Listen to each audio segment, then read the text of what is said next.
அன்பு தெய்வ பிள்ளைகளுக்கு கர்த்தருடைய நாமத்தில் நல்வாழ்த்துக்கள். சௌக்கியமாக இருக்கிறீர்களா? கர்த்தர் தாமே ஆசீர்வதிப்பாராக. மீண்டுமாக உங்களை சந்திப்பதில் மிகுந்த சந்தோஷம். தெரியுமே, மாதத்துக்கு ஒரு முறை நான் பேசுகிறேன் என்றால் அது எந்த விஷயமாய் இருக்கும் அப்படின்னு உங்களுக்கு தெரிஞ்சிருக்குமே. ரொம்ப நல்லது. மாதம் மாதம் நாம் வெளியிடக்கூடிய மேக்சினை பற்றி தான் இப்பொழுது நான் உங்ககிட்ட சொல்ல வேண்டியது. அன்பு தெய்வ பிள்ளைகளை, வாழ்க்கையில் நம்ம புரிஞ்சுக்கணும் அப்படின்னு நம்ம முயற்சி பண்ணிட்டா செஞ்சிட்டா எத்தனையோ விஷயங்கள் இருக்கு. ஒரு சில நேரங்களில் அதை தெரிஞ்சிக்க வேண்டிய மேன்மை இல்லைன்னு சொல்லி முடிவு பண்ணிடுவோம். இதை நம்ம கண்டிப்பா தெரிஞ்சுக்கணும் அப்படி நம்ம நினைப்போம். ஆனால் நாம் ஒரு விஷயத்தை மறந்து விடுகிறோம். நீங்க முன்னாடி சொன்னீங்க பாருங்க, முன்னாடி ஒரு யோசித்தீங்க பாருங்க, அது எனக்கு அவசியம் இல்லைங்க, அதை நான் தெரிஞ்சிக்க வேண்டிய அவசியம் இல்லைன்னு நினைச்சிங்க பாருங்க. உண்மை விஷயம் சொல்றேன், நான் அதை தெரிஞ்சிக்க வேண்டிய அவசியம் இல்லை என்று நீங்க சொன்னது அந்த நேரத்துக்குத்தான் அது சரிப்பட்டு வரும். நான் இந்த விஷயத்தை தெரிஞ்சிக்க வேண்டிய அவசியம் இல்லை, டைம் வேஸ்ட் ஆகுது அப்படி நீங்க சொல்லுவது அந்த நேரத்துக்கு வேணுமென்றால் பொருத்தமாகும். கொஞ்ச நாள் விட்டு பாருங்க, அப்போ உங்களுக்கு ஒரு விஷயம் தெரிய வரும். அடடட, அந்த விஷயத்தை நம்ம புரிஞ்சு வச்சிருந்தா நல்லா இருக்குமே, நல்லா இருந்திருக்குமே, நம்ம அதை தெரிஞ்சிக்காம விட்டுட்டோமே. கண்டிப்பா நீங்க அதை பற்றி ஃபீல் பண்ணுவீங்க.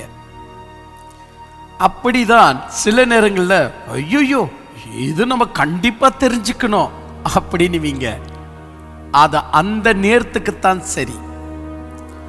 ஆனா வாழ்க்கையின் பிரயாணத்தில் போயிட்டு இருக்கும் போது ஏண்டாத நான் தெரிஞ்சுக்கணும், எதுக்கு தெரிஞ்சுக்கணும், அது ஆட்டோமேட்டிக்கா என் இடத்துல வந்து சேர்ந்திருக்கும். இதுக்கா இவ்வளவு பிராயசப்பட்டு நான் தெரிஞ்சுக்கிட்டேன், வேஸ்ட் அப்படின்னு நினைப்பீங்க. ஏனவைதான் ஒரு விஷயத்தை குறித்து அறிந்து கொள்ள வேண்டியது அறியாம போவது உங்க கையில இல்லை, இயற்கையின் கையில உள்ளது.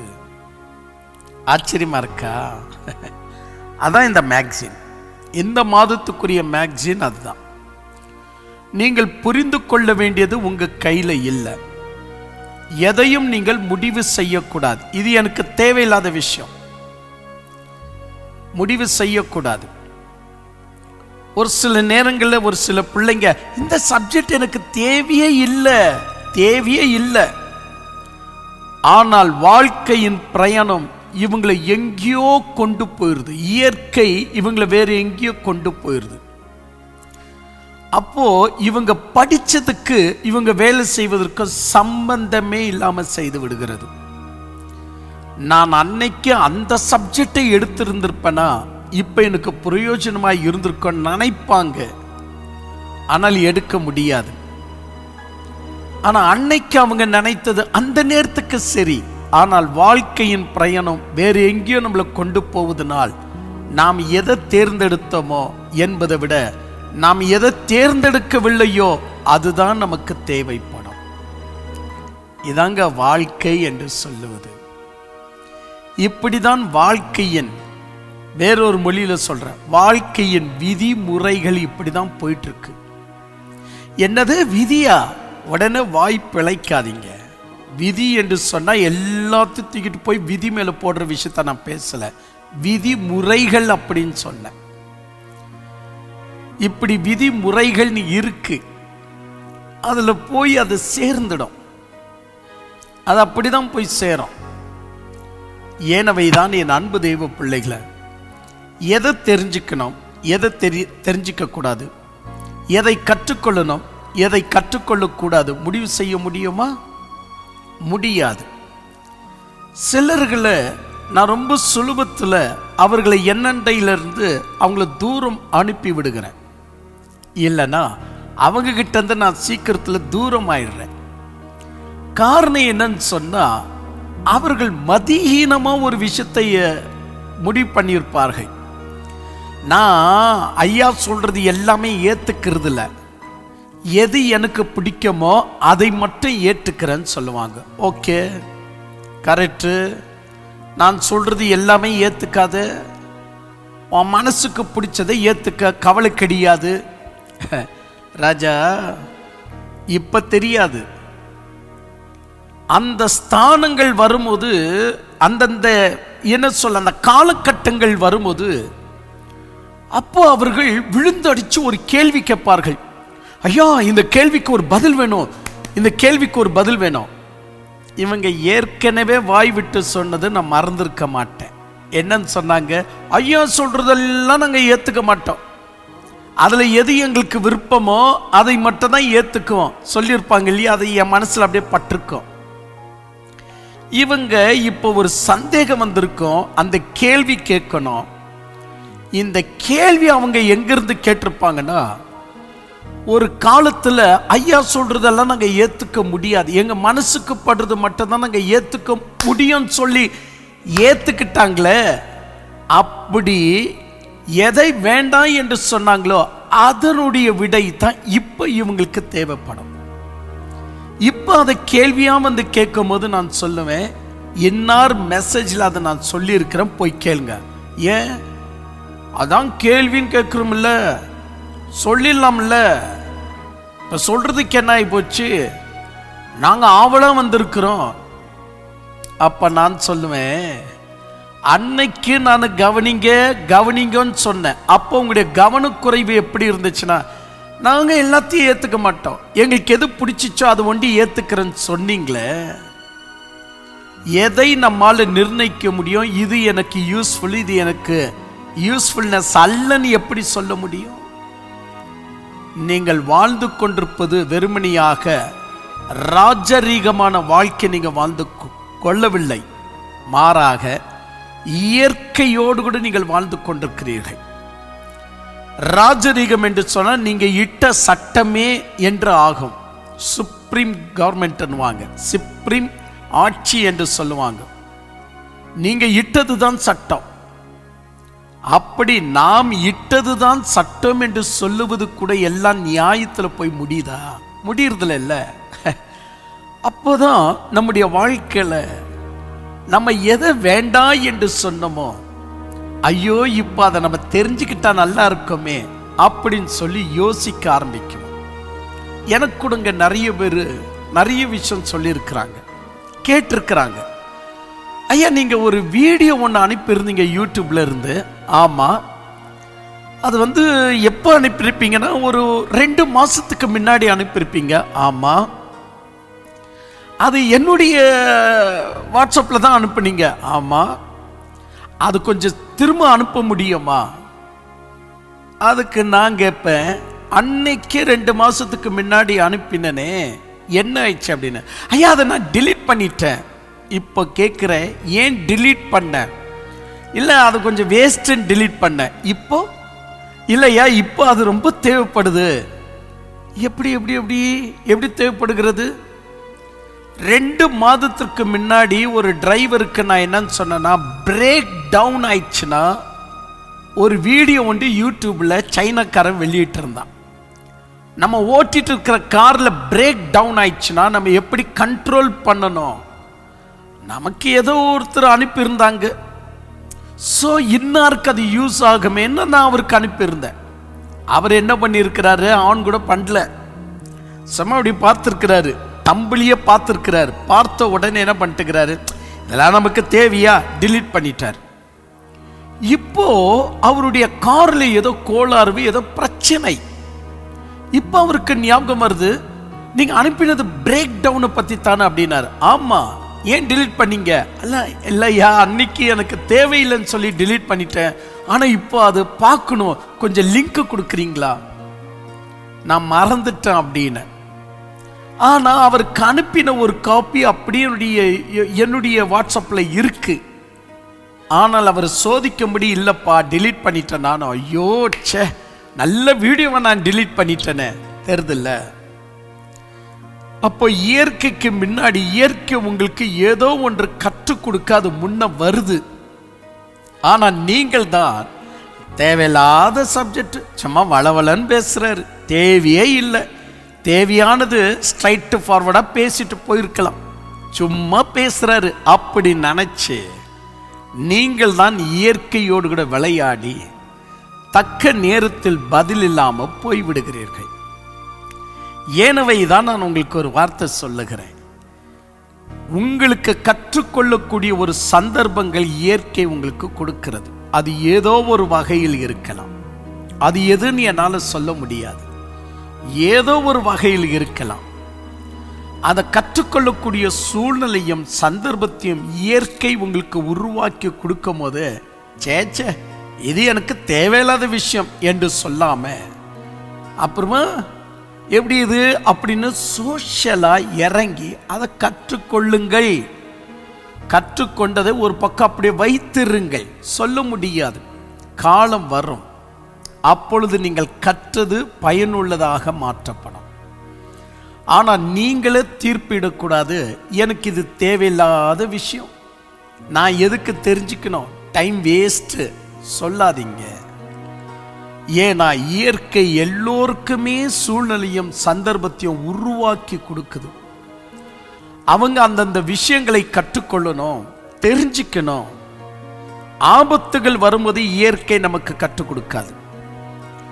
எதுவுமே இல்லாத போது, ஒரு ஆபத்தும் இல்லை என்று சொல்லும் போது இயற்கை நமக்கு கற்றுக் கொடுக்க முன்ன வரும். அப்ப நாம் அதற்கு கவனத்தை செலுத்துறதில்ல, இது எனக்கு தேவையில்லாத விஷயம் அப்படின்னு நெக்லெக்ட் பண்ணி அவைகளை நாம் வெறுத்து விடுகிறோம். இப்படி உலகத்துடைய எந்த எக்ஸாம்பிள் நான் உங்களுக்கு கொடுக்கறதுங்க, நிறைய எக்ஸாம்பிள். செய்தி கூட அவ்வளவுதான். ஆரம்பத்தில் என்னுடைய செய்தி அத்தனையுமே ஒரு நாளைக்கு 2 முறை, காலையில் 1/2 hour, எந்திரிச்ச உடனே 1/2 மணி நேரம் செய்தி கேட்குற மாதிரி ஃப்ரீயா. ஃப்ரீ என்று சொன்னால் என்னன்னு சொல்றதுங்க, அவ்வளோ கஷ்டப்பட்டு காலையில் அவங்க கேட்கணும்னு நைட்டு இரவு 3 மணிக்குள்ள அனுப்பிடுவேன். மறுபடியும் தூங்குவதற்கு முன்னாடி 1/2 மணி நேரம் செய்தி கேட்டு தூங்கணும் என்று சொல்லி, ஒரு என்ன சொல்லலாம், நான் சொல்லிட்டு இருக்குது 2019, 2018, 2017 3 வருஷங்க காலையில் 1/2 hour, சாயந்தரம் 1/2 hour செய்தி அனுப்பிட்டு இருந்தேன். அப்போ இந்த மக்கள் கேட்டுட்டு இருந்தாங்க. ஒரு மாதிரி எப்படி இருந்துச்சுன்னு சொன்னா, ஒரு 600 பேருக்கு அனுப்பிட்டு இருந்தேன். ஒரு மாதிரியா இருந்துச்சு. 2000 உலகம் திடீர் என்று சொல்லி வேறு விதமா மாற்றுதல் அடைய ஆரம்பிச்சிச்சு. இந்த கொரோனா எல்லாம் சொல்றமே, அதனுடைய சிச்சுவேஷன்ல வேற மாதிரியா மாறின உடனே 600 பேர், 1000, 1500 பேர் இருந்த குரூப்பு மெதுவாக சின்ன பிரச்சனையை அவர்களா காலம் மிதச்சி ஏற்படுத்தி கொண்டதுனால் உடைய ஆரம்பித்தது. நானும் அவர்கள் அண்டையிலிருந்து தூரம் போக ஆரம்பித்தேன். இப்பொழுது அவர்களுக்கு, ஐயோ அன்னைக்கு ஒரு செய்தி கொடுத்தீங்க, அது இப்ப வேணும், எங்களுக்கு இப்ப வேணும் என்று தேடுகிறார்கள், போன் பண்ணுகிறார்கள். நாங்களோ இல்லையே, அது இப்ப இல்லையே. ஏன்னா அந்த காலம் முடிந்து விட்டது. இப்ப 2024, 20 எங்க, 24 எங்க? 4 வருஷம் நடுவில் போனதுனால் இப்பொழுது அந்த நினைவு எங்களுக்கு இல்லை என்று சொல்லி நாங்கள் மறுத்தாலும், ஐயோ எங்களுக்கு அர்ஜென்ட்டா வேணுமே, ஏன் பிரதர் நீங்க சேவ் பண்ணலையா? ஐயோ அப்ப எங்களுக்கு தோண்டலங்க, எப்போதும் போல வந்துட்டே இருக்க, ஒரு நாளைக்கு 2 முறை வருது, அப்படி நாங்க நினைச்சிட்டு ஒரு மாதிரியா நாங்க இருந்துட்டோம்.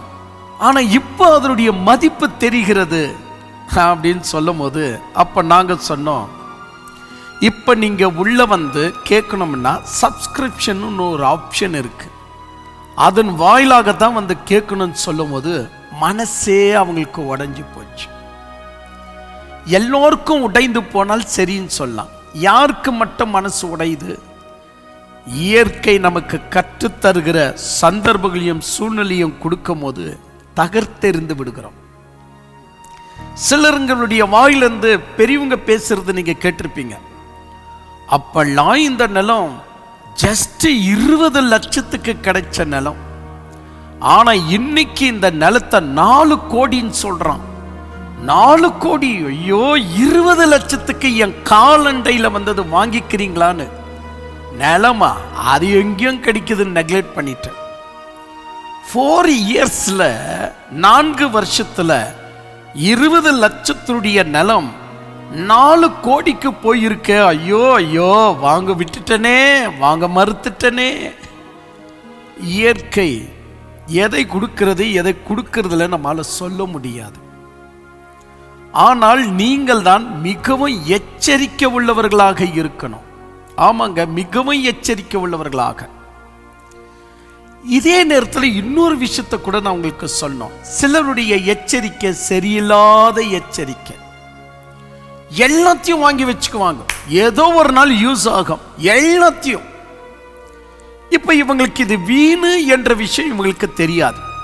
எல்லாத்தையும் வாங்கி வச்சுக்குவாங்க. கேட்டா புத்திசாலியா ஒரு பதில் கொடுப்பாங்க. இயற்கை சொல்லும் போதே நம்ம கற்றுக்கொள்ளணும். இயற்கை கொடுக்கும் போதே நிலங்களை வாங்கி வாங்கி போட்டுக்கணும். எப்படின்னு சொல்ல முடியாது, நாளைக்கு அது யூஸ் ஆகலாம், இப்ப கம்மி விலைக்கு வந்திருக்கு, வாங்கி போட்டுக்கணும். இந்த மாதிரி முட்டாள்களை நிறைய பேர் பார்த்திருக்கிறேன். டிவி பார்க்கும் போது, ஹேடுங்களை கவனிக்கும் போது, பேப்பருங்களை படிக்கும் போது, ஐயோ அந்த சோஃபா விலை எனக்கு தெரியும், 1 லட்சம் அந்த சோஃபா, ஆனா வெறும் 75,000 ரூபாய்க்கு போட்டிருக்கிறான், கண்டிப்பா வாங்கிடணும் அப்படின்னு சொல்லி சோஃபா, சேரு, டேபிள் கம்மி விலை, இப்பவே வாங்கிடணும் சொல்லி வீடு முழுக்க நீங்க பார்ப்பீங்கன்னா கிச்சனுக்கு போனாலும் ஒரு சோஃபா செட் இருக்கும். எவ்வளவு அசிங்கம் பாருங்க. கிச்சனுக்கு போனாலும் சோஃபா செட்டு, எந்த இடத்துக்கு போனாலும் சோஃபால நிரப்பி வச்சிருப்பாங்க வீட்டை. நமக்கு அங்க ஃப்ரீனஸே இருக்காது. ஒரு நடக்கணும் என்று சொன்னாலும் குறுக்க நடுக்க நடந்து போகணும். ஏன்னா அங்கங்க சேரு, டேபிள், சோஃபா, ஏன்னா எல்லாமே கம்மி விலைன்னு சொன்ன உடனே சௌரெல்லாம் டிவி அடைச்சி வச்சிருப்பாங்க. கேட்டா கம்மி விலை. கண்ட இடத்துலாம் நிலங்களை வாங்குறது, கேட்டா கம்மி விலை. சிலருடைய புத்திகள் இது கூட இயற்கையில தவறாக வேலை புரிகிறது. தாங்க செய்கிறது என்னதென்று அறியார்கள். அப்படிதான் சிலர்கள், இவங்க விடுங்க, காசு செலவு பண்ணி கம்மி விலைன்னு வாங்குறங்க. ஆனா இன்னொருத்தருடைய புத்தி எப்படின்னா, யார் எது ஃப்ரீயா கொடுத்தாலும் வீட்டுக்கு எடுத்துன்னு வந்துருவாங்க. அது நமக்கு யூஸ் இல்லையா அங்கேயே சொல்லி முடிவெடுத்தலாமே, எடுக்க மாட்டாங்க. ஒரு கடைக்கு போவாங்க, ஒரு துணி வாங்கும் போது துணி அவனே கவர் கொடுப்பான், ஒரு கவர் எக்ஸ்ட்ரான்னு கேட்பாங்க.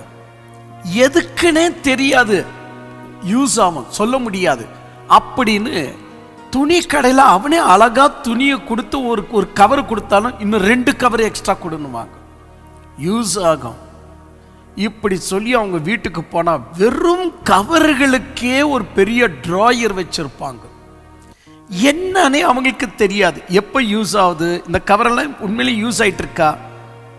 ஆனால் சில நேரங்கள்ல அவங்க நம்மோடு கூட வெளியே வரும்போது கேவலமான கவரில் அந்த பொருளுங்களை அவங்க தூக்கிட்டு வருவதை பார்க்கும்போது நமக்கே வருத்தமான ஒரு நல்ல கவர் அவங்களுக்கு வாங்கி கொடுக்கலான்னு. ஆனா வீட்டுக்கு போகும்போது தான் தெரியும், இவர்கள் பல்வேறு கடைகள் இருந்து 2 கவர் எக்ஸ்ட்ரா வாங்கி வந்து ஜோடித்திருப்பாங்க, ஆனா யூஸ் பண்ண மாட்டாங்க. கவனிச்சிங்களா? கேட்டா யூஸ் ஆகும் சொல்லுவாங்க, ஆனா கடைசி வரைக்கும் யூஸ் ஆகாது. யார் எது ஃப்ரீயா கொடுத்தாலும் வாங்கிட்டு வந்தோம், ஃப்ரீயா கிடைக்குதுன்னா கட்டுக்கட்டா வாங்கிட்டு வந்துருவாங்க. அதுபோல சிலருடைய வாழ்க்கை பார்ப்போம்னா, ஒரு ஆணி கடிச்சாலும் ஒரு நாள் யூஸ் ஆகும் சொல்ல முடியாது, ஒரு நாள் யூஸ் ஆகும். ஒரு இரும்பு கடிச்சாலும் சொல்ல முடியாது, ஒரு நாள் யூஸ் ஆகும். ஒரு வயர் கடிச்சாலும் சொல்ல முடியாது, ஒரு நாள் யூஸ் ஆகும். ஒரு பெயிண்ட் டப்பா கடிச்சாலும் சொல்ல முடியாது, ஒரு நாள் யூஸ் ஆகும். ஐயோ, அந்த வீட்டில் நிம்மதியாய் வாழும்படியாய், நிம்மதியாய் படுக்கும்படியாய், நிம்மதியாக கெஸ்ட்டுங்க வந்து ஒரு நிமிஷம் கூட பேச முடியாத அளவுக்கு பெயிண்ட் டப்பாங்களும், இரும்பு துண்டுங்களும், ஆணிகளும், அதை அடுக்கி வைக்கிற பாக்ஸுகளும், இவங்களுக்கே இடம் இல்லாம குறுகின்னு உட்கார்ந்துட்டு இருப்பாங்க. ஏன்னா அவ்வளவு பொருளுங்களை வீட்டு முழுக்க சேர்த்து வச்சிருப்பாங்க. இது நீங்க எச்சரிக்கை நினைக்கிறீங்களா? ஒருவன் அதிக எச்சரிக்கையை இயற்கை அண்டையில காட்டுவதும் தப்பு. ஒருவன் எச்சரிக்கை இல்லாமல் இயற்கை அண்டையில இருப்பதும் தப்பு. நல்லா கவனிச்சுக்கங்க, மறுபடியும் சொல்றேன்.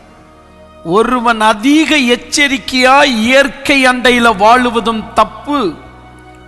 ஒருவன் எச்சரிக்கை இல்லாமலேயே வாழுவதும் தப்பு.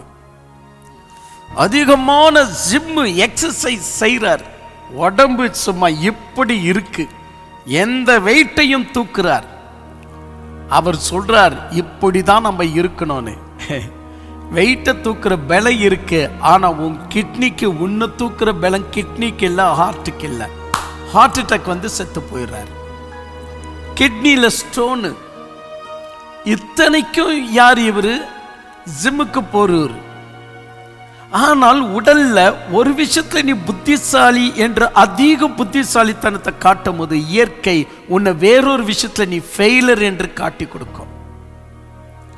இதற்கு காரணம் என்னன்னு சொன்னா, அதிக புத்திசாலி ஒரு விஷயத்துல அதே நேரத்துல எச்சரிக்கை இல்லாமலே போய்விடுது மற்ற விஷயத்துல.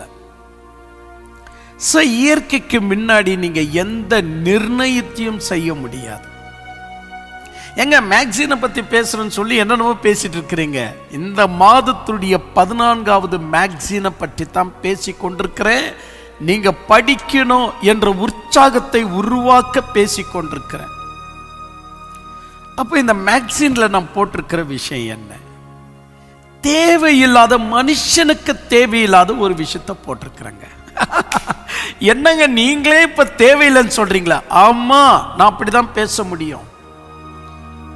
நீங்க இப்ப நான் பேசினதுலயே ஒரு விஷயத்தை கவனிக்க முடியும். தேவையில்லாத ஒரு விஷயத்தை இந்த மேக்சின்ல போட்டிருக்கிறேன்னு சொல்றேனே, அப்படின்னா என்ன அர்த்தம்?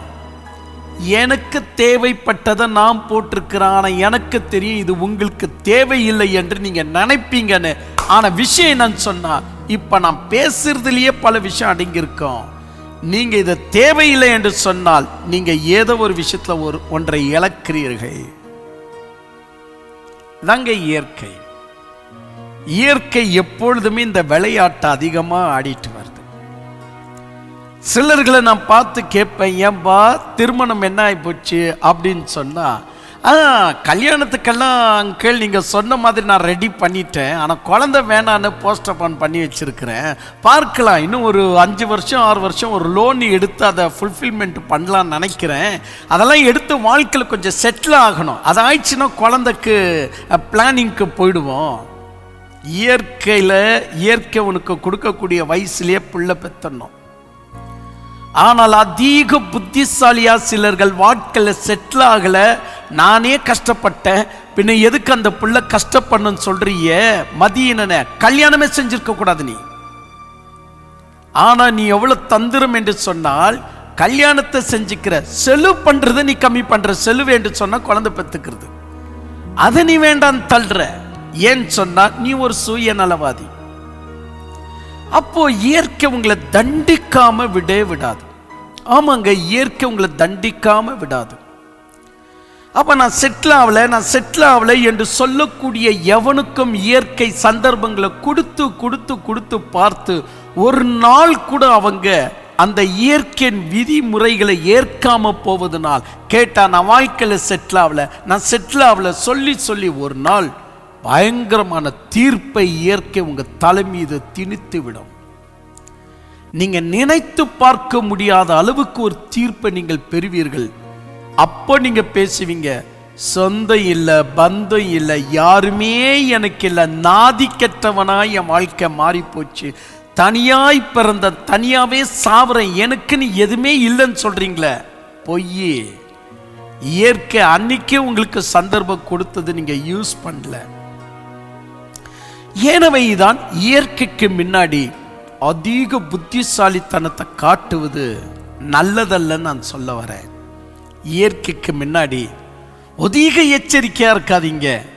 இந்த இயற்கை வேற விஷயத்துல கவிழ்த்து போட்டுரும். அதே நேரத்தில் இயற்கைக்கு முன்னாடி எச்சரிக்கையே இல்லாம இருந்துராதீங்க, இயற்கை உங்களை கவிழ்த்து போட்டுரும். சரி, அப்படின்னா நான் என்ன விஷயத்தை இந்த மேகசின்ல போட்டிருப்பேன். உங்களுக்கு தேவையில்லாத ஒரு விஷயம் சொல்றேன்னு, அது என்ன விஷயமா இருக்கும்? கொஞ்சம் நல்லா யோசித்து பாருங்க. உங்களுக்கு தேவையே இல்லாத ஒரு விஷயத்தை போட்டிருக்கிறேன். உங்களுக்கு தேவையில்லாத ஒரு விஷயம் 6 வகையில 32 பேஜில் போட்டிருக்கிறேன். 6 வகை 32 பேஜஸ்.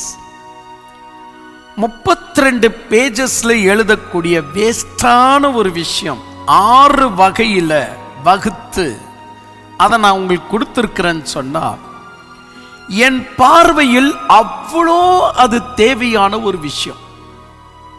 ஆனா எனக்கு நன்றாக தெரியும் அது உங்களுக்கு தேவையே இல்லைன்னு. மறந்துடாதீங்க, ஒரு நாள் இயற்கை உங்களை புரட்டி போடும், ஏன் இந்த விஷயத்தை நீங்கள் கற்றுக்கொள்ளவில்லை என்று. கண்டிப்பா புரட்டி போடும். நீங்க அப்ப தலைய பிடிச்சுக்கிட்டு ஆன்சர் தேடுவீங்க, கிடைக்காது. நான் எதுக்கு சொல்றேன்னா, உங்களை பயமுறுத்த சொல்லல. இயற்கை நமக்கு கற்றுத்தரும் போது நம்ம கற்றுக்கொள்ளணும்னு சொல்ல வரேன். நான் ஏங்க உங்களை பயமுறுத்துவது? இயற்கை நம்மளுக்கு ஒரு விஷயத்தை கற்றுத்தர சரியான நேரத்தை அதை பயன்படுத்தி கொள்ளுகிறது. இயற்கை என்று சொல்வதை விட இப்ப பேச்சை மாத்தி பேசுற கடவுள் உங்களுக்கு சில நேரங்களில் இதுதான் தக்க சமயம் என்று உங்களுடைய சர்க்கிளை மாற்றி கொடுக்கிறார். உங்களுடைய வாழ்க்கையில் இதை கற்றுக்கொள்ள வேண்டும் என்று சொல்ல முன் வருகிறார். அது 2 மாதத்துக்கு பிறகு இல்ல 2 வருடத்துக்கு பிறகு அந்த ப்ராப்ளமை நீங்க சந்திக்க வேண்டியதாக இருக்கலாம். அதற்கு இறைவன் இப்போதே அதனுடைய ட்ரைன் அப்ப ஆரம்பிச்சிடுறார். அப்போ நீங்க சொல்லக்கூடிய ஒரே வார்த்தை, இது எனக்கு தேவையில்லாத விஷயம், இது எனக்கு தேவையில்லாத விஷயம். எதை நீங்க தேவையில்லைன்னு சொன்னீங்களோ, இந்த இயற்கை ஐயோ எனக்கு அது வேணும், ஐயோ அது எனக்கு வேணும்னு நீங்க அங்கலாய்க்கிற வரைக்கும் இந்த இயற்கை அந்த விஷயத்தை உங்களுக்கு மூடி மறைச்சிடும். இயற்கை என்று சொன்னதை கவனிச்சிங்களா? நான் தெய்வம் சொல்ல வந்தேன். தெய்வமும் இயற்கையும் 2மே ஒன்றுதான். அடட, அப்ப இயற்கையை நம்ம கும்பிடலாமா? மதியினனே, இயற்கையை பயன்படுத்துவதே கடவுள். கும்பிட வேண்டியது கடவுளை. இயற்கை என்ற நெருப்பையோ காற்றையோ தண்ணீரையோ வாயுவோ அல்ல. இயற்கையை பயன்படுத்துவதே கடவுள். கடவுளை தான் வணங்கணும். சரி, என்னுடைய டாபிக் என்ன? அவ இந்த மாதத்துடைய மேக்சின்ல அந்த 6 வேஸ்டான விஷயம் என்ன? 6 அப்புறமா இருக்கட்டங்க. அந்த வேஸ்டான விஷயம் சொன்னீங்களே, தேவையில்லாத விஷயம் சொல்றீங்க, ஆனா தேவைப்படுற மாதிரி குத்தி குத்தி பேசுறீங்க. சரி, நீங்களே சொல்லிடுங்களேன், அது என்னது? அது தேவையில்லாத விஷயம். அதுதான் அந்த தேவையில்லாத விஷயம் என்று சொல்லுவதை தான் தேவை என்று நீங்க எடுத்துக்கொள்ளணும், படிக்கணும் என்று உங்களுக்கு வலியுறுத்த வரேன். அன்பு தெய்வ பிள்ளைகளை, ஒரு மாதத்திற்கு, ஒரு மாதம் அல்லங்க, நிறைய சொல்லலாம். நான் நிறைய பேசி வருகிற வசனத்தை உங்களுக்கு நான் வழங்கும் போது ஒரு நாளைக்கு 1/2 மணி நேரம் வழங்குறேன். அதே வார்த்தையில 2 நாள் 1 மணி நேரம் வழங்குறேன். ஆக மொத்தம் நீங்கள் கணக்கு போட்டு பாருங்களேன். ஒரு வாரத்திற்கு என் வாயிலா நீங்க கேட்கக்கூடிய செய்தி, மொபைல் மூலியமா, நெட்டு மூலியமா என் வாயிலா நீங்க கேட்கக்கூடிய செய்தி கொஞ்சம் என்று சொன்னாலும் 6 மணி நேரம் கேட்கிறீங்க. இதே என் வீட்டு அருகில நான் வைத்திருக்கிற சபைக்கு வருவீர்கள் என்று சொன்னால் ஒரு வாரத்துக்கு நீங்கள் கேட்கக்கூடிய செய்தி 10 12 மணி நேரம். இவ்வளோ நான் செய்திகளை பேசினாலும், ஆனால் அதிலும் மிக சிறந்த விஷயம் என்னவென்றால் படிக்கிற விஷயம். கேட்கிற விஷயம் வேறங்க, படிக்கிற விஷயம் வேற. என்னதுன்னு சொல்றேன் கேளுங்க. நீங்கள் கேட்கிற விஷயத்துல என் மாடலேஷன் நீங்கள் கேட்பீர்கள், பார்ப்பீர்கள். இந்த வீடியோல கூட என் மாடலேஷன், நான் பேசுகிற மாடலேஷன், நாம் பேசுகிற விதம், அந்த ஸ்டைலிஷை நீங்க வீடியோவிலையும் ஆடியோவிலையும் கேட்க முடியும், பார்க்க முடியும். இது என்னுடைய மாடுலேஷன் உங்களுக்குள்ள வந்து சேர்ந்துடும். ஆனா படிச்சு பாருங்க, உங்களுடைய மாடுலேஷன் வெளியே வரும். இதுதான் படிப்பதற்கும் கேட்பதற்கும் இருக்கிற வித்தியாசம். நான் மீண்டும் சொல்லுகிறேன், நீங்க கவனிச்சிருக்க மாட்டீங்க, மீண்டும் சொல்லுகிறேன். என் வீடியோவையும் என் ஆடியோவையும் நீங்கள் கேட்டுக்கொண்டே இருந்தால் என் மாடுலேஷன் வரும். ஏனவை தான் உங்களை டைவர்ட் பண்ணுவதற்காக தான் புத்தகங்களை வெளியிடுறேன். ஏன்னா உங்களுடைய மாடுலேஷன் ரொம்ப அவசியம். நான் உங்களை வஞ்சகம் பண்ணல. வஞ்சகம் பண்ணிருந்தா வெறும் வீடியோ ஆடியோவை அனுப்பி என் மாடுலேஷனை உங்களுக்குள்ள திணிச்சிருப்பேன். அப்படி பண்ணக்கூடாது. நம்முடைய மாடுலேஷன்ல எனதும் இம்பார்ட்டன்ட், உனது கூட இம்பார்ட்டன்ட். ஏன்னா நீயும் மனுஷன். நான் ஒரு வகையில் இறைவனுக்கு ஊழியக்காரன் என்றால் நீ ஒரு வகையில் இறைவனுக்கு ஊழியக்காரன். அப்போ உன்னுடைய மாடுலேஷனை வெளியே கொண்டு வரணும்னா உன்னை படிக்க வைக்கணும். பெரிய அளவில் உன்னை படிக்க வைக்க என்னால முடியாவிட்டாலும் ஒரு மாதத்தில் ஒரு மேக்சின் வெளியிடுவதன் மூலியமா உன்னுடைய மாடுலேஷனை வெளியே கொண்டுவதற்காக நான் பிரயாசப்படுகிறேன் என்றால் நீங்க நினைச்சு பாருங்க, இது எனக்கு தேவையில்லாத விஷயம் சொல்ல முடியுமா? நான் எத்தனையோ ஆண்டுகளுக்கு முன்னாடி இருக்கிற விஷயத்தை யோசித்து இன்னைக்கு உங்களை ட்ரைன் அப் பண்றேன். ஆனா இன்னைக்கு மட்டும் தான் தின்னு, இன்னைக்கு மட்டும் தான் குடிச்சு, இன்னைக்கு மட்டும் தான் உறங்குற அபியாசம் இருக்கு உங்களுக்குள்ளனா, இது எனக்கு தேவையில்லாத விஷயம் என்று நீங்கள் ஒதுக்கும் போதெல்லாம் உங்களை நீங்களே ஏமாற்றிக் கொள்ளுகிறீர்கள். மீண்டும் சொல்லுகிற, உங்களை பயமுறுத்தவில்லை, ஆனால் அன்புடன் கேட்டுக்கொள்ளுகிறேன். உங்களை நீங்கள் ஏமாற்றிக் கொள்ளக்கூடாதுன்னா சாப்பாடுக்கு எவ்வளவு செலவழிக்கிறோமோ படிக்கிறதுக்கும் செலவழிக்கணும், கேட்பதற்கும் செலவழிக்கணும். சத்தியத்தை கேட்பதற்கும் சத்தியத்தை படிப்பதற்கும் சாப்பிட்ற லெவல்ல செலவழிக்க கற்றுக்கொள்ளணும். என் வாழ்க்கையில் இப்படி செய்யறேங்க. நானும் படிக்கிறேன். நான் மாதத்திற்கு சாப்பிட ஒரு 12,000 ரூபாய் ஆகுதுன்னு வச்சுக்கோங்களேன். நான் மாதத்திற்கு என் ஒருத்தனுக்கு, சும்மா வச்சுக்கோங்க, என் ஒருத்தனுக்கு சாப்பிட 12,000 ரூபாய் ஆகுது அப்படின்னா நான் அதே நேரத்தில் சத்தியத்திற்காகவும் 12,000 ரூபாய் நான் செலவழிக்கணும். ஏன் வேற கேள்வியா? நமக்கு 2 வளர்ச்சிகள், வாழ்க்கைகள் உண்டு. ஒன்று என் சரீரத்தினுடைய வளர்ச்சி, என் சரீரத்தினுடைய வாழ்க்கை. அதுக்கு 12,000 ரூபாய் போட்டு இதுக்கு நான் உணவு, தண்ணி, ஜூஸ் எல்லாமே கொடுத்து வரேன் வச்சுக்கோங்க, எல்லாமே கொடுத்து வரேன். இன்னொன்று, ஆயிலும் அது நான் அல்ல. எது? இவ்வளவு நேரம் நான் சாப்பிட வச்சேன் பாருங்க, குடிக்க வச்சேன் பாருங்க, தண்ணியை குடிக்க வச்சேன்னு சொன்னாலும் பயமா இருக்கு.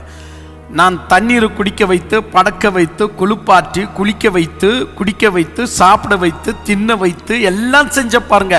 என் சரீரம், ஆயிலும் அது நான் அல்ல. என் சரீரம் தான், ஆகிலும் அது நான் அல்ல. அப்ப நான் யாரு? நான் உள்ளே இருக்கக்கூடிய என் ஆன்மா தான் நான். அப்போ என்னுடைய ஆன்மா என்னப்படுகிறதுக்கு நான் சேம் செலுவை நான் செய்தே ஆகணும். என்னுடைய சாப்பாடுக்கு, துணிமணிக்கு, ஒரு உதாரணம் சொல்றேங்க, முடிவு பண்ணிடாதீங்க. ஒரு உதாரணத்துக்கு என்னுடைய சாப்பாடுக்கு, என் துணிமணிக்கு 12,000 ரூபாய் ஆகுது அப்படின்னா என்னுடைய ஆன்மாவுக்கும் அதே ஆக்ஷனை நான் எடுக்கணும். சிலர்கள் பிச்சினித்தனம், சரீரத்துக்கு ஓட்டல போய் சாப்பிடுவாங்க, ஆன்மாவுக்கு யோசித்து யோசித்து செய்வார்கள். எனக்கு ரொம்ப ரொம்ப பிடிச்ச, என் மனசுக்கு ரொம்ப பிடிச்ச அருமை சகோதரி, சத்தியத்தில் மிக மிக அருமை சகோதரி என்றால் மலேசியாவில் இருக்கக்கூடிய சுமதி. அவங்கள நான் முன்ன விட்டு பின்னாடி தான் அதிகமாக ரசிப்பேன். எப்படி அப்படின்னு சொன்னா, அவங்கள நான் பலமுறை நான் சந்திச்சிருக்கிறேன். சாப்பாடுக்கு என்ன செல்லுவோம், ஆன்மாவுக்கு அதே செல்லுவை முன்ன பின்ன பார்க்காம செலவழிப்பாங்க. அவங்க கூட நான் இருந்திருக்கிறேன். சாப்பாடுக்கெல்லாம் முன்ன பின்ன யோசிக்கிறதெல்லாம் கிடையாது. அந்த சகோதரி வேற லெவல். முன்ன பின்ன யோசித்து சாப்பிடலாமா வேண்டாவா, கொடுக்கலாமா வேண்டாம், அதெல்லாம் கிடையாது. நல்லா சாப்பிடணும், அவ்வளோதான். நல்லா சாப்பிடணும், இருக்கும் போது நல்லா சாப்பிடணும், நல்லா சமைக்கணும். அதே நேரத்தில் ஆன்மா என்று வரும்போது நானே அவர்களுக்கு இதெல்லாம் எடுத்துக்கங்க சகோதரினா, அதெல்லாம் அப்படியெல்லாம் எனக்கு வேண்டாம், எவ்வளோ செலவுன்னு சொல்லுங்க. அதுலேயும் அதே ஈக்குவலாக இருப்பாங்க. அது எனக்கு எத்தனையோ முறை ஒரு ஆச்சரியம். அளவிட்டால் எப்படி ஒரு மனசு பாருங்க. நான் தான் பாஸ், நானே சொல்றேன் எடுத்துக்கங்கன்னு. எடுக்கிறதே இல்லை. வேண்டாம் பாஸ்டர், அது என்ன செலவு சொல்லுங்க, அது என்ன, அது எப்படி எடுக்கணும், அது எனக்கு தெரியும், நான் எடுத்துக்கிறேன். முன்ன பின்ன யோசிக்காம சரீரத்துக்கு என்ன சாப்பிட்றாங்களோ, என்ன செலவோ அதே செலவு ஆன்மாவுக்கு செலவழிக்க முன்ன பின்ன பார்க்கறதே கிடையாது. எவ்வளவு இருந்தாலும் உட்கார்ந்துடுவாங்க அப்படியே. இதை போன்ற ஒரு விஷயம், ஒரு எக்ஸாம்பிள் நான் ஒருவரை பற்றி தான் சொன்னேன் என்று நினைக்காதீங்க. நான் பேசிக்கொண்டிருக்கும் போது ஒரு பற்றி நினைவுக்கு வந்தது சொன்னேன். நீங்களும் அப்படி இருப்பீங்கன்னா கை கும்பிடுறவங்கள ரொம்ப நல்லது. ஆனால் உங்களை பற்றி எனக்கு தகவல் அறியாமல் போனது, என்னை மன்னிச்சுக்கங்க. ஒருத்தரை பற்றி தகவல் தெரிஞ்சதுன்னா நான் பேசிக்கிட்டேன். கவனித்தீர்களா? அப்போ நமக்கு அநேக நேரங்களில் தேவை எது தேவையில்லைன்னு நீயா பாசாங்கா முடிவு பண்ற. சரீரத்துக்கு உண்டானவைகள் தேவைன்னு நினைக்கிற, ஆன்மாவுக்கு உண்டானவைகளை தேவையில்லை என்று நீ நினைக்கிற.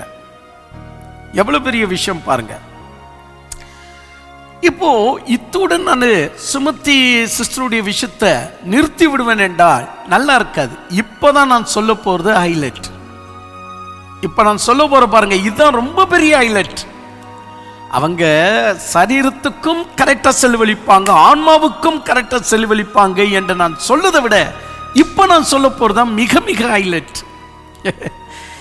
என்ன அப்படின்னு சொன்னா, அந்த சுமதி சிஸ்டருக்கு அவங்களுக்கு ஒரு மகன். ஆக்சுவலி சுமத்தின்னு சொல்லிட்டேன், ஆனால் அந்த அருமை சகோதரியுடைய பேரு சாராள். அவருடைய மகன் ஈசாக்கு. என்னப்பா இது, பைபிளில் இருக்கிற கேரக்டர் அப்படியே இருக்குன்றீங்களா? வச்சுக்கலாம், அப்படிதான் இருக்கட்டுமே. சரி, ஈசாக்கு. இப்போ நான் சொல்ல போகிற அதிர்ச்சியான ஒரு விஷயம் நான் சொன்னா, என்கிட்ட இருந்து ஆன்மாவுக்கு தேவைப்படுகிற செய்திகள் சத்தியத்தெல்லாம் வாங்கிட்டு இவங்க வச்சுக்க முடியாது. அவனுக்கு மகன், இவங்களுக்கு மகன் சொன்னோம் பாருங்க, ஐசாக்குன்னு, அவங்க கையில கொடுத்துருவாங்க. அவன் தான் என்ன சொன்னான்னா ஸ்டேவர்டு, அதாவது உக்கிரனக்காரன். யாரு? ஈசாக்கு. சின்ன பையங்க, ரொம்ப புத்திசாலி. ஆனா இவன் தான் உக்கிரக்காரன், ஸ்டோர் கீப்பர் என்று சொல்லலாம், ஸ்டேவர்ட்ஸ் அப்படின்னு சொல்லலாம். இவன் எப்பொழுது அந்த செய்தியை ரிலீஸ் பண்ணுவானோ அப்போதுதான் எல்லாருமே கேட்கணும். சுமதி சிஸ்டர் என்கிட்ட சொல்லுவாங்க, இவன் கையில் கொடுத்துட்டான் பாஸ்டர், இவன் வாரத்துக்கு ஒன்று தான் கொடுக்குறேன்றான், ஃபுல்லாக கொடுக்க மாட்டேன்றான். கேட்டால் நீ இப்படியே கேட்டுட்டு எல்லாத்தையும் மறந்துடுவ, ஒன்று தான் கொடுக்குறேன்றான். செலவழிக்குது யாரு? அம்மா. ஆனால் அம்மாவுக்கு ரூல்ஸ் போடுறது யாரு? மகன். அப்போ மகனுடைய சிந்தனை என்ன?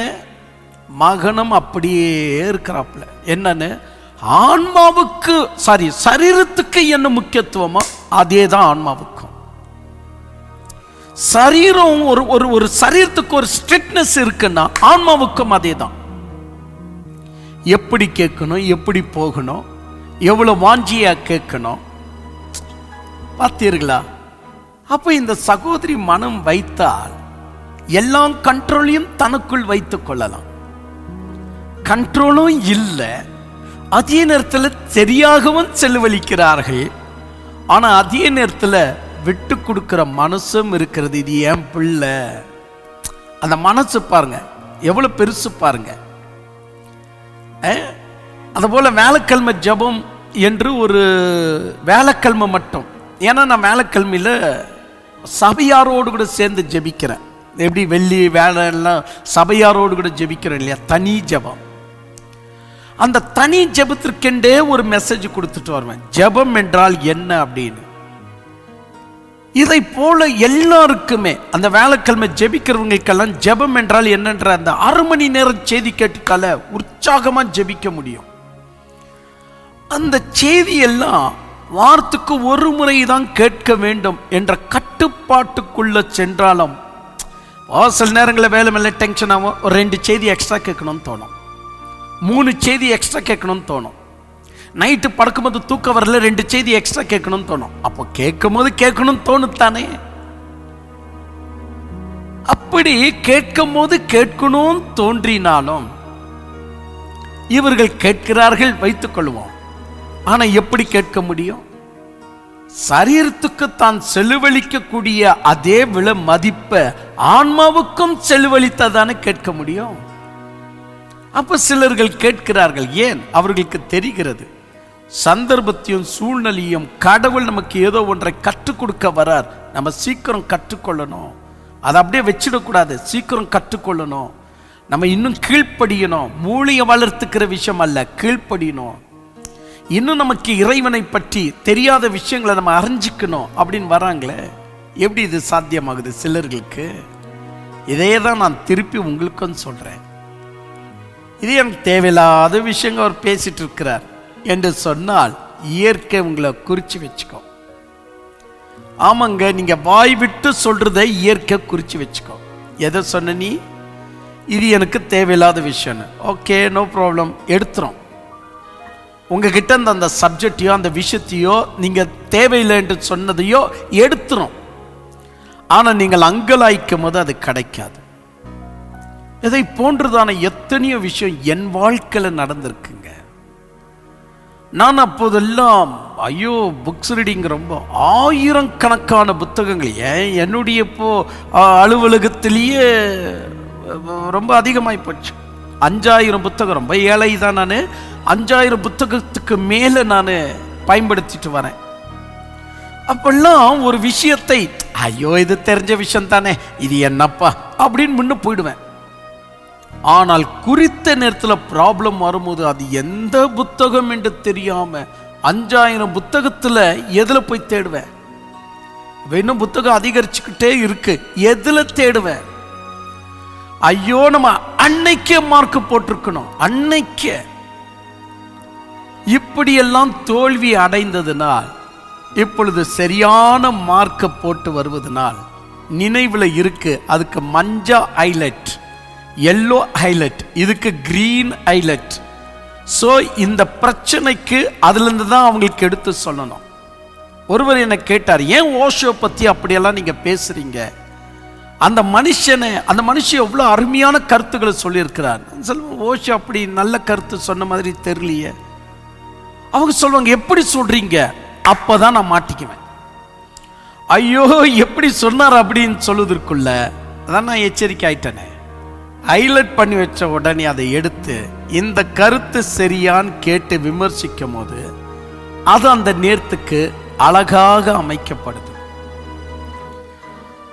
ஸோ அப்படின்னா நான் இந்த மேக்சின்ல தேவையில்லாத ஒரு விஷயத்தை பேசியிருக்கிறேன்னா தேவையா தேவையில்லையா என்பதை நீங்க முடிவு பண்ணுங்க. அது ஒரு பக்கம் இருக்கட்டும். அப்படி இந்த மேக்சின்ல நான் பேசிய ஒரு ஹெட்டிங் எது அப்படின்னா வெட்கம். அட மறுபடியும் சொல்லுங்க, வெட்கம். ஷை, ஷேம், வெட்கம். இப்ப சொல்லுங்க பார்க்கலாம், தேவையா தேவையில்லையா? ஐயோ ஐயோ ஐயோ ஐயோ தேவை தேவை. ஐயோ எந்த விஷயத்த சொல்ல போறீங்கன்னு தெரியலையே, யாரை பத்தி வெட்கப்படுத்த முடியும் சொல்ல போறீங்கன்னு தெரியலையே. பாருங்க, ஆர்வம் வருது. ஆனால் வெட்கம் என்று எடுத்துக்கிட்டாலே கொஞ்சம் குறைவு. வெட்கம் என்ற ஒரு வார்த்தையை எடுத்துக்கிட்டாலே 12 விதங்கள் இருக்கிறது. என்னது? அதான் சொன்னேன், 12 விதங்கள் வெட்கத்துக்குரிய விஷயம் இருக்கு. அதுல 6 விஷயம் தவறான வெட்கம், 6 விஷயம் சரியான வெட்கம். அப்ப நீங்கள் தவறான வெட்கத்தை பெறுகிறீர்களா இல்ல சரியான வெட்கத்தை பெறுகிறீர்களா? வெட்கத்துல 12 விஷயத்துல ஒரு உதாரணத்துக்கு நான் சொல்லுகிறேன். வெட்கம் எனப்படுவது பரிசுத்தமுள்ள வெட்கம் வேற, பாவத்துக்கு ஏதுவான வெட்கம் வேற. அநீதி கெட்ட வெட்கம் வேற, நீதி கெட்ட வெட்கம் வேற. அதான் 12 விதம் சொல்லிட்டானே. நீங்க கொஞ்சம் கூர்ந்து கவனித்து பாருங்க. வெட்கம் என்ற வார்த்தை, ஐயோ தேவையில்லாம சும்மா இழுத்தடிக்கிறார்ப்பா, ஐயோ வேண்டாம் விடுப்பா சொல்லிட்டு போங்க. ஆனால் உங்களை தூண்டுவதற்காக நான் சொல்லிட்டு இருக்கிறேன். வெட்கத்தில் 12 விஷயமா? என்னங்க நீங்க சொல்றீங்க? நான் என்ன கூகுள் எல்லாம் சர்ச் பண்ணியா போட போறேன்? என் வாழ்க்கையின் அனுபவம், என் வாழ்க்கையின் அனுபவம், என் புத்தகத்தை நான் படித்த ஒரு அனுபவங்கள். அப்போ அந்த படிக்கிற அனுபவத்தில் இருந்து நான் உள் சென்று நான் கவனித்து பார்த்த போது, இது இப்படி வரக்கூடாது, இது இப்படி வந்திருந்தா சரியா இருந்திருக்கும். எல்லாருமே புத்தகத்தை படிக்கிறார்கள், ஆனால் அவங்க படிக்கிறது ட்ரூத்லெஸ், சத்திய ஈனத்தலை படிக்கிறார்கள். நான் அப்படி அல்ல, சத்தியத்தை சேர்த்து கொண்டு படிக்கிறேன். இப்படி சொன்னா கூட நிறைய பேருக்கு புரியாது. அவங்க நினைப்பாங்க, ஐயோ அப்ப என்ன எங்ககிட்ட என்ன பொய்யா இருக்கு அப்படின்வாங்க. சத்தியத்தினுடைய மீனிங்கே தெரியல அப்படின்னா நான் சொல்றது கூட புரியாது. ஆனால் ஒரு விஷயத்தை நீங்க மறக்காதீங்க. என்ன அப்படின்னு சொன்னா, நீங்க முடிவு பண்ண முடியாது. தேவையா தேவை இல்லையான்னு சொல்ல உங்களால முடிவு பண்ண முடியாது. தெய்வமா பார்த்து ஒரு விஷயத்தை உங்களுக்கு கற்றுக் கொடுக்க முன் வருகிறது என்றால், நீங்கள் அதை மனதார படித்து நீங்க கண்டிப்பாக அதை கற்றே ஆகணும். அப்படி கற்றுக்கொள்ளக்கூடிய ஒரு விஷயத்துல இந்த மேக்சின்ல நான் உங்களுக்கு கொடுத்திருக்குது வெட்கம் என்ற தலைப்பின் கீழ். இப்ப நான் சொன்ன வெட்கம் என்று சொன்னாலே 12 விதம் அப்படின்னு சொல்லிட்டேன். அப்ப 12 விதத்துல வெட்கத்தை 2 விதமா பிரிக்கும் போது மெயினா 2 வெட்கங்கள் வெளியே வந்து நிற்கும். ஒன்னு நல்ல வெட்கங்கள், இன்னொன்னு கேடான வெட்கக்கேடு.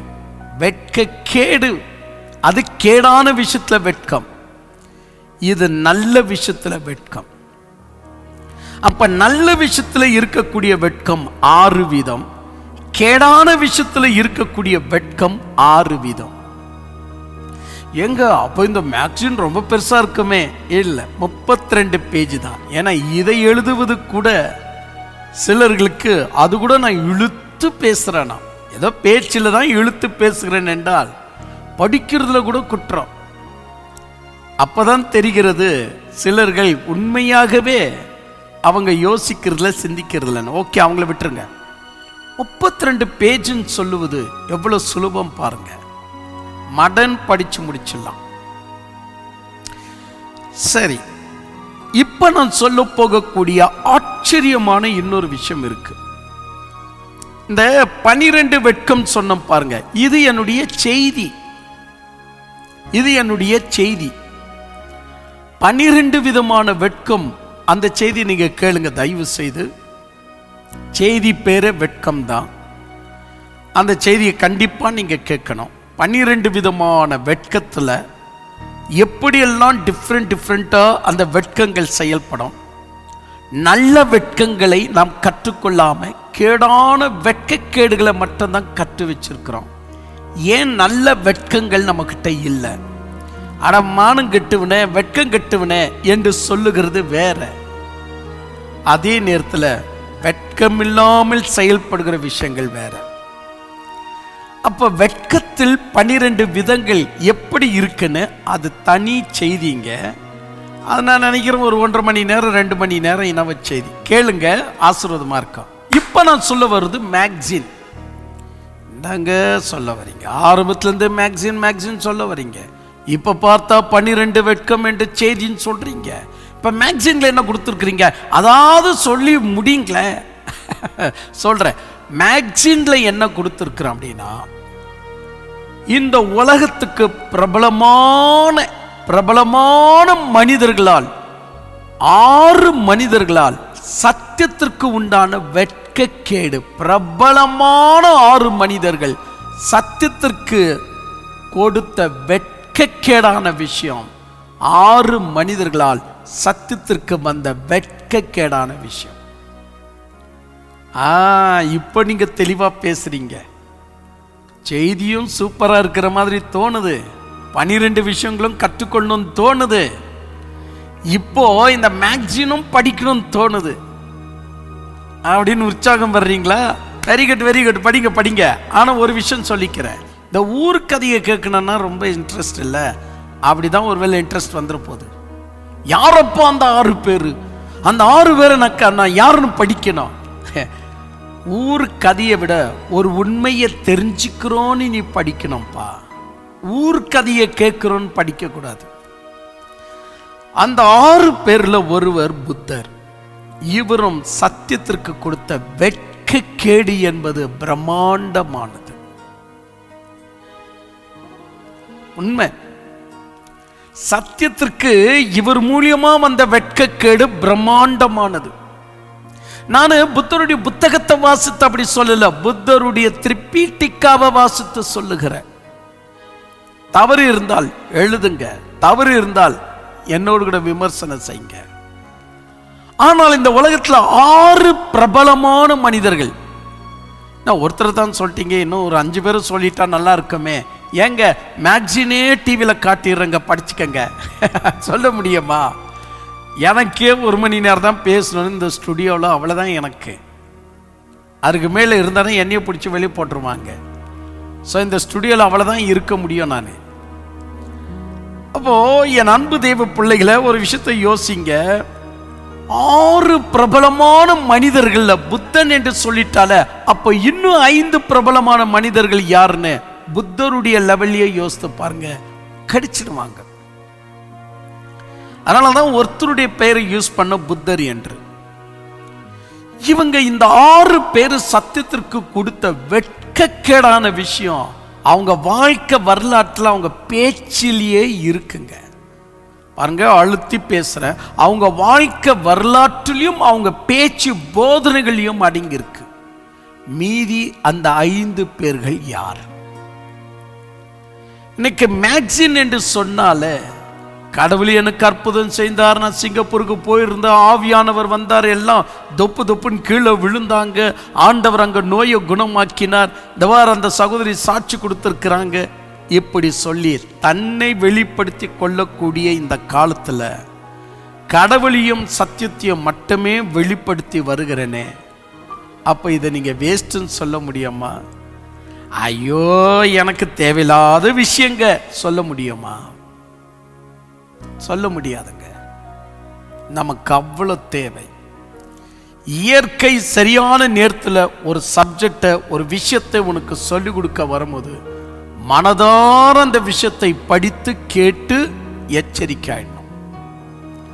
அப்படி நீ எச்சரிக்கை அடையவில்லை என்று சொன்னால், என் அன்பு தெய்வ பிள்ளைகளை, உங்களுடைய வாழ்க்கையை நீங்கள் வீணடிக்கிறீங்க. இயற்கை, மீண்டும் சொல்ற, இயற்கையும் கடவுளும் ஒண்ணு. இயற்கை உங்களை தண்டிக்காம விடாது. அதாவது கடவுளுடைய தண்டனை உங்கள் மீது வராமல் இருக்காது. ஏன்னா சந்தர்ப்பத்தை கொடுக்கிறார், சூழ்நிலையை அவர் தான் உருவாக்குகிறார். நாம் கற்றுக்கொள்ள வேண்டும் என்று சொல்லி சூழ்நிலையை உருவாக்குகிறார். நாம் அந்த சூழ்நிலைகளை பார்த்து எடுத்துக்கணும். ஐயா பேசுறதெல்லாம் எல்லாத்தையும் எடுத்துக்க முடியாது, சொல்லு, நோ ப்ராப்ளம். ஆனால் உனக்கு கேள்வி வரும்போது அன்னைக்கு நீ எடுத்த முடிவு சரியா? ஐயா பேசுறதெல்லாம் நாங்கள் ஃபுல்லாக எடுத்துக்க மாட்டோம், சொல்றது உண்மையா? ஓனர் சம்பாதனை கொடுக்குறாருங்க, அவர் கொடுக்குற 25,000 ரூபாயெல்லாம் நான் எடுக்க முடியாது, எனக்கு பிடிச்ச காசு ஒண்டி நான் எடுத்துக்கிறேன்னு சொல்றியா? சொல்றியா? சொல்றது இல்ல. அப்போ ஞானத்தை மட்டும் இவ்வளோ பவர்ஃபுல்லா நீ பேசுறனா, ஒன்று நீ ஞானியா இல்லை நீ ஒன்று பைத்தியமா இருக்கணும். ஞானத்தில் மட்டும் எனக்கு இஷ்டமான வார்த்தை இதுதான் அப்படின்னு எடுத்துக்கிறேன்னு சொல்ற மாதிரி இல்லை. ஏனவைதான் அன்பு தெய்வ பிள்ளைகளை, மேக்சின், இந்த மாதத்துக்குரிய மேக்சின் ரெடியா இருக்கு. பல வண்ணங்களோடு கூட, படத்தோடு கூட. அந்த 6 நபர்கள் யார்? யார் இந்த 6 நபர்கள்? இந்த 6 பேர்கள் சத்தியத்திற்கு வெட்கக்கேடை எப்படி கொண்டு வந்தார்கள்? அதுல நான் புத்தருடைய பேரை சொல்லியிருப்பேன் என்று சொன்னால் அதுல அடங்கியிருக்கிற விஷயம்தான் என்ன? இவ்வளோ ஒரு நேர்மையான மனிதன், உலகமே இன்னைக்கு அவரை பின்பற்றி போகுது. அவ்வளவு ஒரு நெறிமுறைகளை பேசியிருக்கிறார். ஆயிலும் சத்தியத்திற்கு அவரா வெட்கக்கேடு கொடுத்தார். கேட்பதற்கு ஆச்சரியமா இருக்க. அது என்ன மேக்சின்ல போட்டிருக்கிறீங்களா படிக்கிறேன் அப்படின்னாவது ஒரு சேலஞ்சை எடுப்பீங்கன்னா ஒரு உண்மையை நீங்கள் புரிந்து கொள்வீர்கள். இந்த வாழ்க்கையில ரொம்ப முக்கியமான ஒரு விஷயம் என்னன்னு சொன்னா சத்தியத்தை கற்றுக்கொள்வது. சத்தியம் எனப்படுவது அவ்வளவு அவசியம். சத்தியத்தை நம்மால உதறி தள்ளிட முடியாது. இது எனக்கு தேவையில்லை அப்படின்னு சொல்ல முடியாது. நாம் எதை தேவையில்லை என்று சொல்லுகிறோமோ அது இன்னைக்கு மட்டும்தான் தேவையில்லாம இருக்கலாம், நாளைக்கு அப்படி அல்ல. நான் ஒரு ஹோட்டலுக்கு சென்று என்னப்பா இருக்கு அப்படின்னு சொல்லும் போது தேவையில்லாத மெனு அப்படின்னு தோணலாம். பட் அது அன்னைக்கு மட்டும்தான் தேவையில்லாத மெனு. என்னப்பா இருக்கு? Fried rice. ஐயோ ஃப்ரைட் ரைஸ். வேற என்னப்பா இருக்கு பார்த்தீங்களா? அன்னைக்கு எனக்கு அந்த இட்லி தோசை அவன் சொல்ற மெனுல ஏதோ ஒன்று தேவையில்லாம இருக்கலாம். ஆனா என்றென்றைக்கும் எனக்கு தேவையில்லை என்று சொல்லி அந்த ஹோட்டலை நான் நிராகரிச்சிட முடியுமா? வாழ்க்கையில கூட இப்படிதான் நீங்கள் எச்சரிக்கையா இருந்தால் நல்லது. அதிக எச்சரிக்கையாகவும் இருக்காதீங்க, அனாஜாகிரதையாகவும் இருக்காதீங்க. இயற்கை உங்களை தேடிக்கிட்டு வரும்போது நன்றியோடு கூட கீழ்ப்படிஞ்சிடுங்க, ஏத்துக்குங்க. அது உங்களுக்கு மிகவும் நல்லது. நான் இந்த மாதத்துக்குரிய மேக்சின் நீங்க படிக்கணும்னு எது தேவையில்லைன்னு சொல்ல வரல. வெட்கம் என்ற சப்ஜெக்டை நான் சொல்றேன். என் மேக்சினை பத்தி பேசல. வெட்கம் என்ற இந்த சின்ன சப்ஜெக்ட் தேவையில்லையா? சோ இந்த வெட்கத்துக்குரிய விஷயத்துல இறைவனுடைய பார்வை என்ன, மனிதனுடைய பார்வை என்ன? வெட்கத்தை இறைவன் எப்படியாக ட்விஸ்ட் பண்ணி பேசுறார், நாம் எப்படியாக ட்விஸ்ட் பண்றோம். ஒரு நாள் நோவா தன் சொந்த மகன் கானான் சபித்தார். ஏன்? தன் வெட்கத்தை அவன் பார்த்து விட்டான், தன் நிர்வாணத்தை பார்த்து விட்டான் என்று. எங்க வீட்டில் இதெல்லாம் சகஜங்க. அப்பா புள்ள அப்படியெல்லாம் இருக்கும் போது ஏதோ குளிச்சுட்டு வரோம், ஏதோ இது சகஜங்க. ஆனால் ஒரு சந்ததியா சபித்தார் நோவா என்று சொன்னால் அங்க நடந்த விஷயம் என்ன? சபிக்கிற அளவுக்கு நடந்த விஷயம் என்ன? ஒரு விஷயம் சொல்றேங்க. பார்த்தது ஒருவன், சபித்தது இன்னொருவனை. நீங்க தெளிவா பைபிளை வாசித்து பாருங்க. பார்த்தவனை நோவா சபிக்கல, பார்க்காதவனை சபிக்கிறார் ஆக்சுவலி. ஆனா நீங்க கூர்ந்து பைபிளை படிக்கல, அவ்வளவுதான் விஷயம். எனக்கும் கொடுக்கப்பட்ட நேரம் முடியுது. ஏனவைதான் தேவையில்லை என்று எப்போதுமே என் அண்டையில் வராதிங்க. சத்தியம் மேக்சின் எதுவா இருந்தாலும் எல்லாமே உங்களுக்கு தேவையான விஷயம்தான். அன்னைக்கு தேவையில்லை என்று வார்த்தையை வெளியிட்டாதீங்க. என்னைக்கும் தேவைப்படுகிறது தான் நான் பேசிட்டே இருக்கிறேன்னு சொல்லிட்டே இருக்கிறேன். எனிவே, கர்த்தர் ஆசீர்வதிப்பாராக. படிங்க, வாங்க, பெற்றுக்கொள்ளுங்க. கர்த்தர் உங்களோடு கூட இருப்பாராக.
அன்பான தெய்வ ஜனங்களுக்கு கர்த்தருடைய நாமத்தில் நல்வாழ்த்துக்கள்.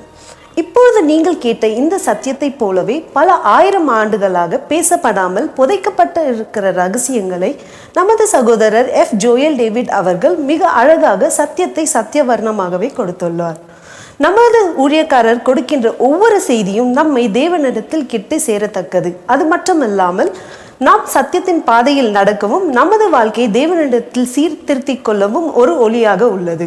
இந்த செய்திகள் நமக்கு மட்டும் பயனளிக்காமல் உலகத்தில் பல்வேறு நாடுகளுக்கு சார்ந்தவர்களுக்கும் பயனளித்து கொண்டு வருகிறது. இது மட்டுமல்லாமல் அநேக தேசங்களில் இருக்கிற தேவ மக்கள் நம் சத்திய வெளிப்பாடுகளை வாட்ஸ்அப், எஃப்எம், சிடி மற்றும் யூடியூப் மூலமாக கேட்டு பயன்படுத்தி வருகிறார்கள். இந்த செய்திகள் டச், சிங்களம், நெதர்லாண்ட்ஸ், போர்ச்சுகீஸ் மற்றும் ஆங்கிலத்தில் மொழிபெயர்க்கப்பட்டு அவர்களுக்கும் இந்த சத்திய வெளிப்பாடுகள் உபயோகமாக உள்ளது. மற்றும் நம் ஊழியர் பேசியிருக்கிற சில செய்திகளில் 583 மணி நேரமும், நம் ஊழியர் பேசியிருக்கிற சில செய்திகள் 582 மணி நேரமும், இன்னும் சில செய்திகள் 583 மணி நேரமும், இன்னும் சில செய்திகள் 980 மணி நேரமும், இன்னும் சில செய்திகள் 1760 மணி நேரமும், இன்னும் வேறு செய்திகள் 1500 மணி நேரமும், மொத்தமாக 5412 மணி நேரம் தக்கதாக செய்திகள் உள்ளது. கூடுதலாக 35,000 மணி நேரம் பேசியுள்ள மிக பிரம்மாண்டமான செய்தி நமது இடத்தில் உள்ளது. இந்த செய்திகள் கேட்க வேண்டும் என்று ஆர்வத்தோடு இருக்கிற தேவ பிள்ளைகள் நம் சந்தாதார் மூலியமாக நீங்கள் கேட்டு பயன் அடைந்து கொள்ளலாம். இந்த செய்திகளை நீங்கள் பெற்று பயனடைய சந்தாதர் பகுதியில் இணைந்து கொள்ளுங்கள். சந்தாதர் பகுதி என்பது அரைமணிக்கான செய்தியாகும். இந்த செய்திகளை நாங்கள் தினம்தோறும் கேட்டு மிகுந்த பயனடைகிறோம். சந்தாதர் செய்திகள் என்பது அரை மணிக்குண்டான செய்திகள். இந்த செய்திகள் மூலமாக நாங்கள் மிகுந்த பிரயோஜனம் அடைந்து வருகிறோம். இந்த செய்திகள் பல புத்தகங்களுக்கு சமமாக உள்ளது. இவ்வகையான செய்தியை நீங்கள் வாழ்க்கையில் ஒரு முறையாவது கேட்க வேண்டும் என்று அன்போடு கேட்டுக்கொள்கிறோம். நாங்கள் உங்களுக்கு தனிப்பட்ட விதத்தில் வாட்ஸ்அப்பிலோ, டெலிகிராமிலோ அல்லது வேறொரு தனிப்பட்ட ஆப்பிலோ நாங்கள் உங்களுக்கு மட்டுமே அனுப்பி கொடுக்கின்ற இந்த சத்திய வெளிப்பாடுகளை நீங்கள் கேட்டு சத்தியத்தில் வளர்ந்து வருவது எங்களுக்கு மிகவும் சந்தோஷமாக உள்ளது. பிரியமானவர்களே, கர்த்தருடைய நாமத்திலே உங்களுக்கு நல்வாழ்த்துக்கள். பிரியமான சகோதர சகோதரிகளே, சத்தியத்துக்காகவும் சத்தியத்திலும் நீங்கள் உறுதியாய் இருப்பது எங்களுக்கு மிகவும் மகிழ்ச்சியாய் உள்ளது. நாங்கள் உங்களுக்கு தனிப்பட்ட விதத்தில் வாட்ஸ்அப்பிலோ, டெலிகிராமிலோ அல்லது வேறு ஒரு சோஷியல் மீடியா மூலியமாகவோ உங்களுக்கு மட்டுமே அனுப்பி கொடுக்கின்ற செய்திகளை நீங்கள் கேட்டு பயனடைந்து வருவது எங்களுக்கு மிகவும் மகிழ்ச்சியாய் உள்ளது.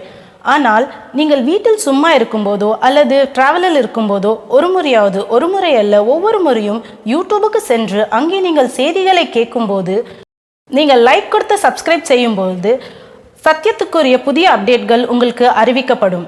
தினந்தோறும் கேட்கப்படுகிறதான ஒவ்வொரு சத்திய வெளிப்பாடுகளை சந்தாதார பகுதியில் கேட்பது மாற்றமல்லாமல் யூடியூபில் சென்று லைக் பண்ணுங்க, சப்ஸ்கிரைப் பண்ணுங்க. இப்படிப்பட்ட சத்திய வெளிப்பாட்டு கேட்க மிஸ் பண்ணாதே இருங்கள். இப்படியாக இந்த சத்திய வெளிப்பாடை கேட்க வேண்டும் என்று ஆர்வத்தோடு இருக்கிற தேவ பிள்ளைகள் நம் ஸ்கிரீன்ல வருகின்ற நம்பர்களுக்கு தொடர்பு கொள்ளுங்கள். நம்பர் 9880510712 மற்றும் 6360697395. ஸோ இந்த நம்பர்களுக்கு தொடர்பு கொள்ளுங்கள்.